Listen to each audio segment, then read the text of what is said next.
Hi, my name is Audi. I'm a queer, non-binary Kenyan feminist, creative, and human rights advocate. I am the director at Queer Hive Kenya, which is an organization that works to create safe spaces and advance the rights of lesbian, bisexual, and queer women and gender non-conforming people. My name is Imani Kimiri. I am queer, an activist, a feminist, also a lawyer. I have worked with and in the movement for about 7 years, 6-7 years now. Yeah, I also work for the National Gay and Lesbian Human Rights Commission as the head of legal affairs. My name is Henry. I am a 26-year-old human rights defender. I'm also a communications officer and a creative. I write music and poetry. I am Anita, working with an organization that is based in the Coast region that champions for human rights. Well, my name is Nicholas Sungora. I am a human rights defender, founder and director at Manyata Entertainment CBO. It's a youth-led human rights innovative community-based organization that is working on democracy, human rights, peace building, conflict management, food security, and climate change. My name is Charles. I'm a board operator. Repeal 162 for me means that anyone can just be, regardless of the bodies they occupy, regardless of the identities they have or the sexualities they embody. People can just be free to be without violence, without discrimination. To me, it means change. It means bringing about a reality that has for a long time been hidden, for a long time been overlooked, a reality that so many people have to live in. Repeal 162, when I first heard of it, it had a greater meaning to me. And it was a way of saying it to the world that there is existence of gender and sexual minorities who should have their human dignity applauded, human rights held with high standards, less discrimination and stigma, access to services, both social, economic, and health services.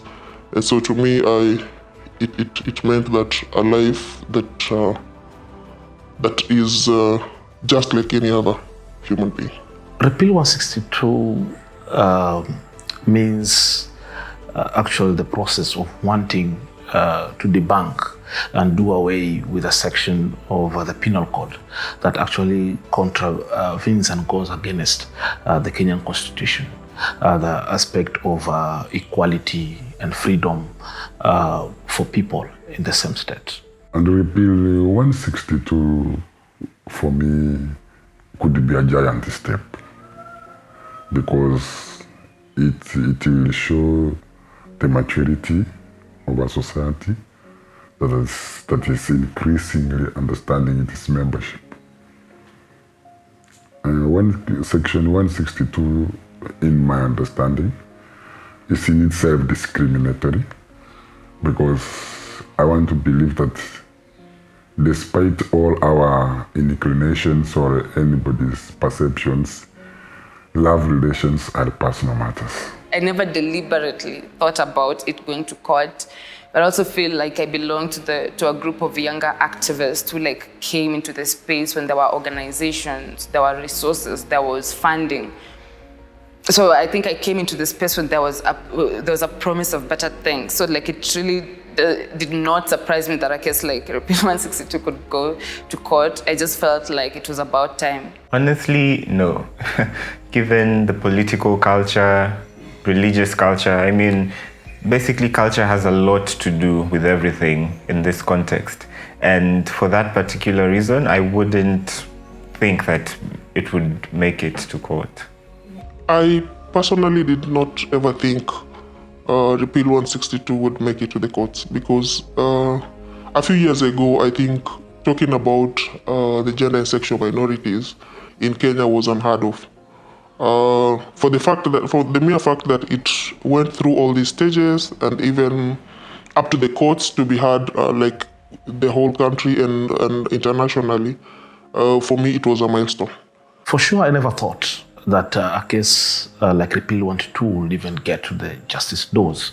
And this is because of the high rate of propaganda and the misconception and myths laid against this process. Owing the fact that we have religious misinterpretation of the processes and also propaganda that is pushed by people who do not want to support the rights of everyone in the society. So I just saw from the history and in the fact that we accepted to adopt a colonial rule, the Penal Code that was introduced in 1930. This is not a document, or rather a policy that should be even been existing in this country, even after having the Constitution 2010. So these are just voices of people who want to suppress, and step on the rights of Kenyans equally. When it comes to like gender minorities, for example, like for transgender persons and intersex persons, like there have been a lot of advancements being made. Like people can change their names, like intersex people are recognized in the other census, and that is beautiful. And I also feel like in the sexual minority space that there have been a lot of advancement. But now that even Afanda could be like, we're prioritizing mental health, that is a success. And that is the effort of like a lot of queer people putting in the work, advocating, like disrupting spaces to create funding spaces that are inclusive like that. Existing as a sexual and gender minority in Kenya can be fun. It is fun, especially when you have community and you have resources and you have like basically the dream of a better future. But also part of it is there's the violence part of it, where you're always anticipating violence for who you are, like you're always anticipating to be punished, sort of, for not conforming to what society deems to be the norm for gender and sexuality. Existing as a sexual and gender minority, I would say, has been complicated in various ways, emotionally, mentally, and also economically. Given all the struggles that I have to face as a gay man, being labeled, having people perceive you to be in a type of way that isn't true. So it becomes really hard to express myself, even in a working environment. It's not always been an easy ride, but living your truth is something that we all want to. And for me, it's been push and pull, because first of all, coming into a space where you have been questioning yourself and your being because of how you've been programmed from when you were a child, to a point of even thinking about accepting yourself and having people accept you as the person you are. It's been a push and pull struggle within myself, within my family, within my friends, But I would say it's liberating living your truth. So even with all the issues that go about living and existing as a sexual and gender minority, I still am okay living as the person I am. I'd say the most captivating misconception has been that gay people are seeking for special rights and special treatments. And people don't seem to understand that there isn't such a thing as gay rights. It's simply human rights. I don't even know why I'm laughing, because they're horrible and there are so many. So I've heard LGBTIQ individuals are wealthy, and it is a lie. Okay, it is a lie, because me, and I know myself, and I don't have the money that people assume that we have. But anyway, like I don't mind receiving it. So like if there's money out there, and you can give it to me, and then I can become that rich queer. Besides that, I also hear it's westernized, and it's a lie, because I am Kenyan born, Kenyan raised, I've even gone to schools in Ushago, like I schooled in Meru.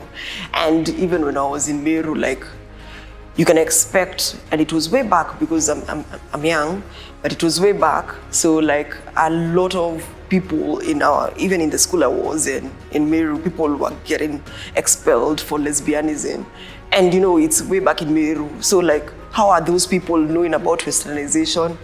Such conceptions.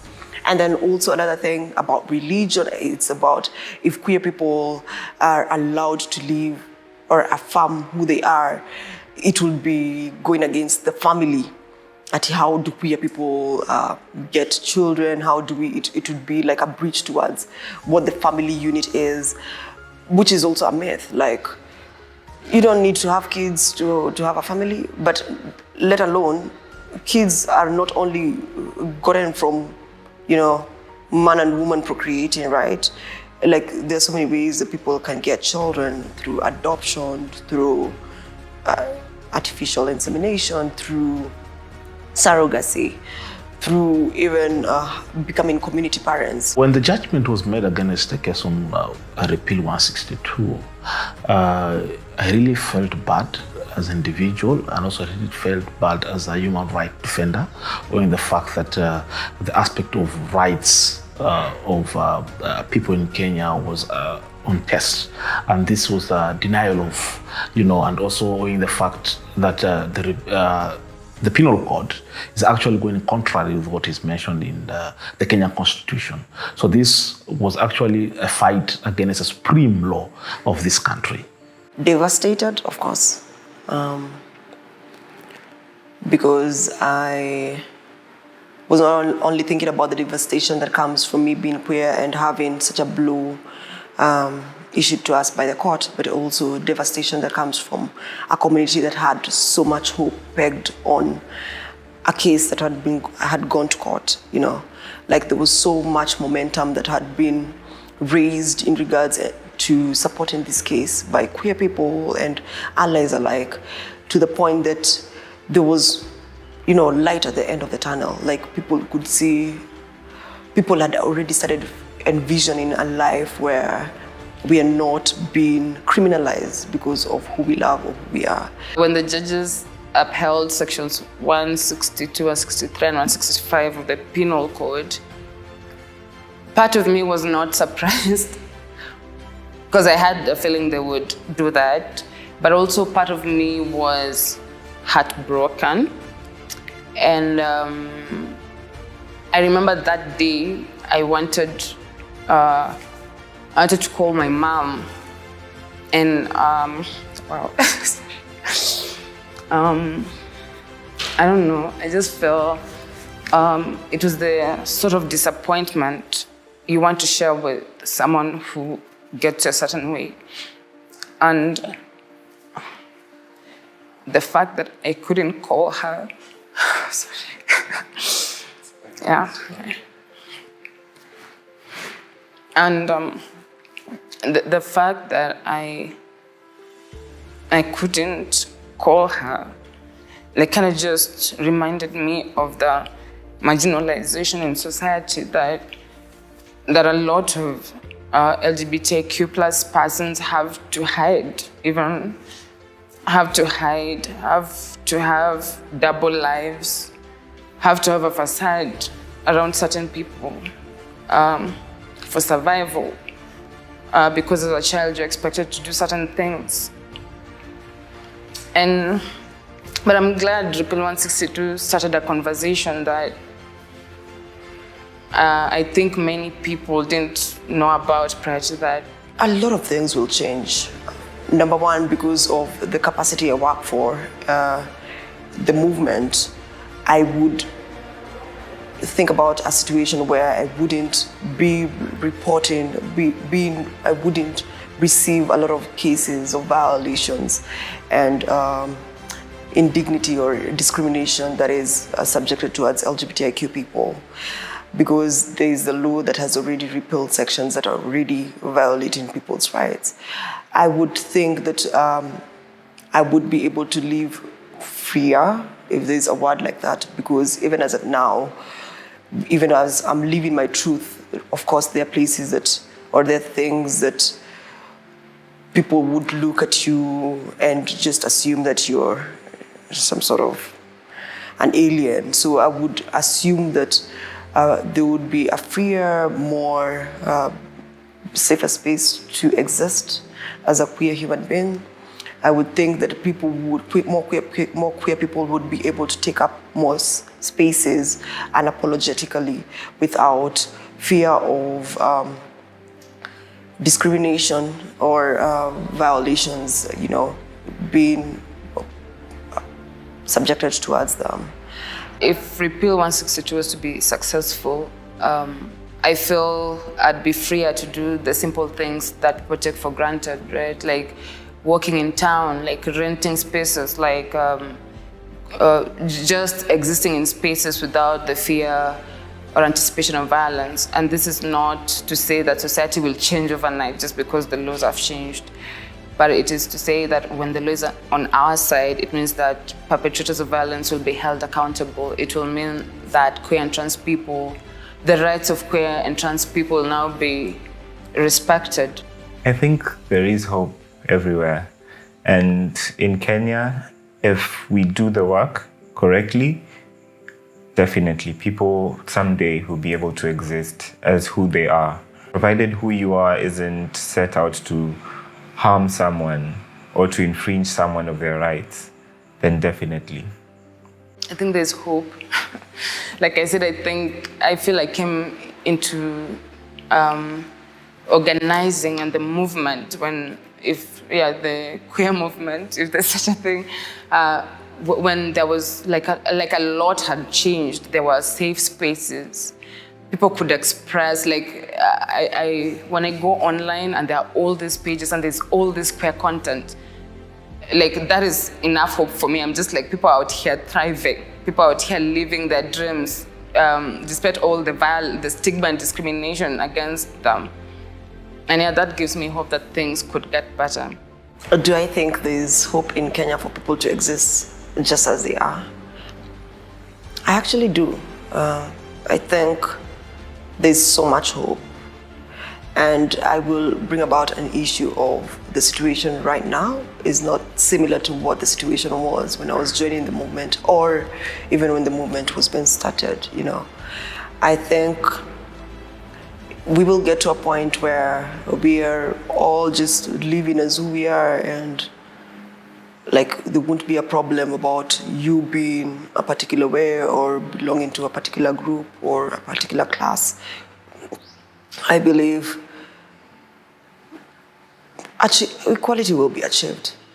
The queer organizing in Kenya have had a milestone, have worked well, but of course there are gaps, including funds, like resources for them to meet out, given that the number of the general population might be, or rather the general population and even the people who are in closet, the gender and sexual minorities who are in the closest, might be more than those who have come out to speak about their sexuality and to get sensitized and get empowered about their gender identities, sexual orientation.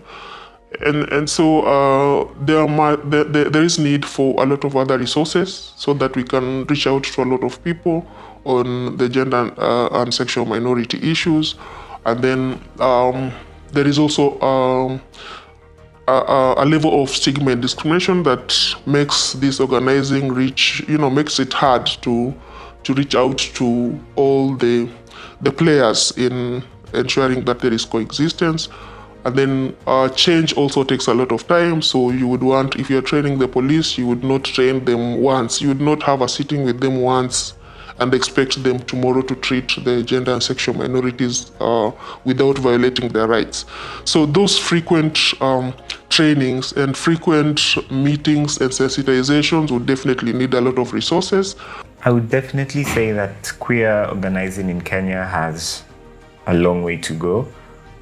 I would say that there's a lot of work to be done once again.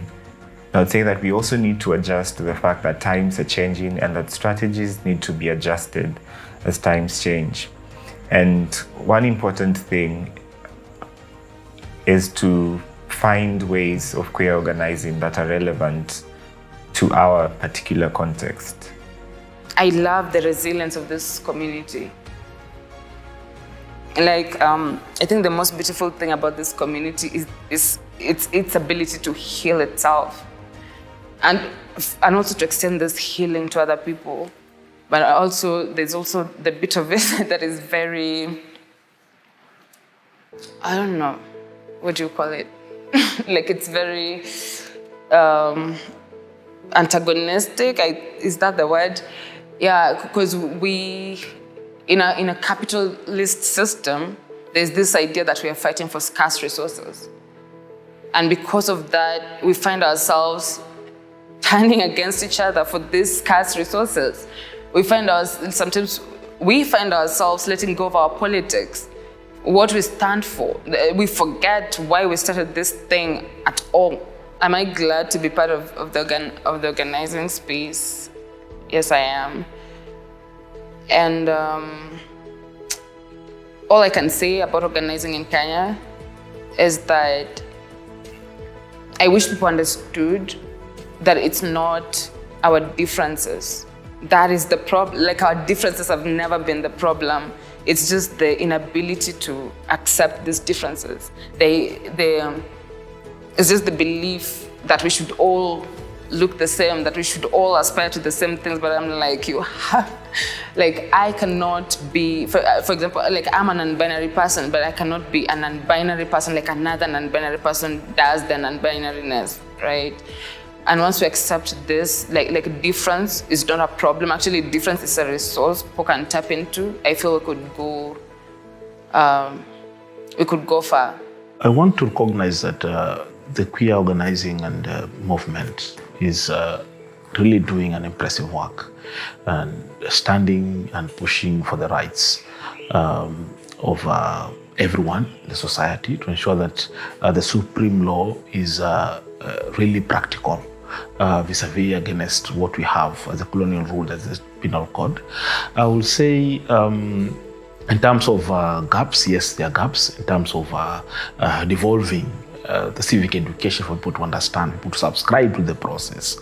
This will also help in terms of unpacking the myths and misconceptions laid from the religious perspective and also the human rights perspective. I still feel there's an opportunity beyond just survival.